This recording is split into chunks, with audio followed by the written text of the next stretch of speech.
In our country, during all my life, I had a feeling that we live with the closed borders, but more with the West.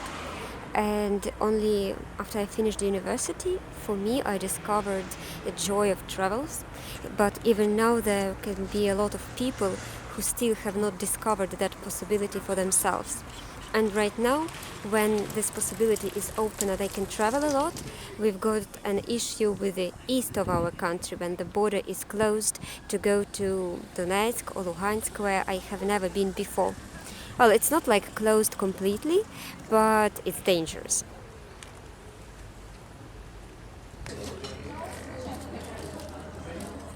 It's quite challenging to see from your border the military bases of another country. And so it affects us. It affects us in the way that we know that their tanks, military machines are standing just a half hour away from the capital. And we've seen how they tried to reach our homes 10 years ago in 2008. You don't know when you will be attacked, when your security will be damaged.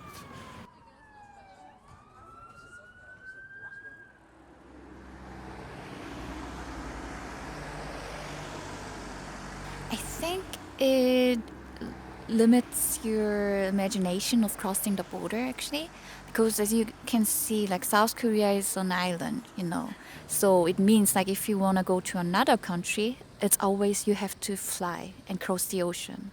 And this affects you in many ways, I guess, because, for example, if I'm here in Europe, you can just take the train, and here in Frankfurt Oder, you just cross the bridge and it's already another country. And this is really not imaginable for most Koreans, I would say.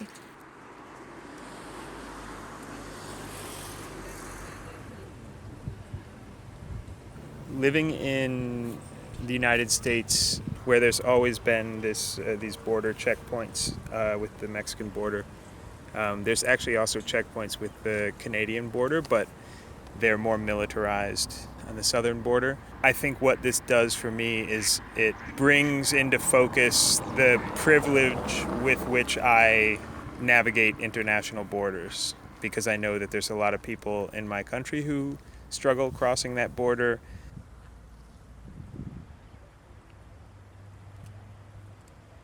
With two closed borders, you feel a little bit limited because you don't feel secured and you don't feel that capacity, that economic capacity, which can be very decisive for development of your country.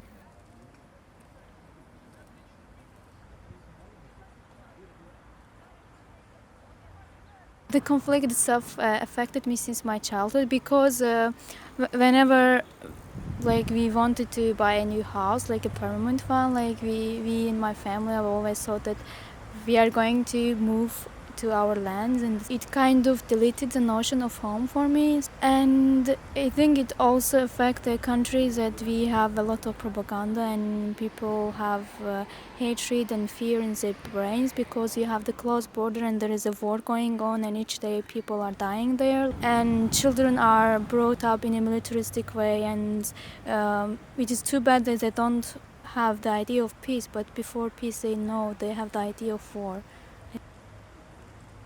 I do dream about these borders to be opened, and a lot of people whom I know are dreaming about these borders to be opened.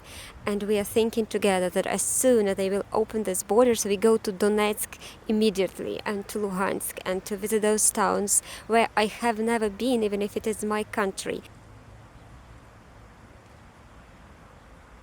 It would be great if we have an open border, because that means we can just take the train, which goes to North Korea first and then goes to maybe to Russia and to here, Europe.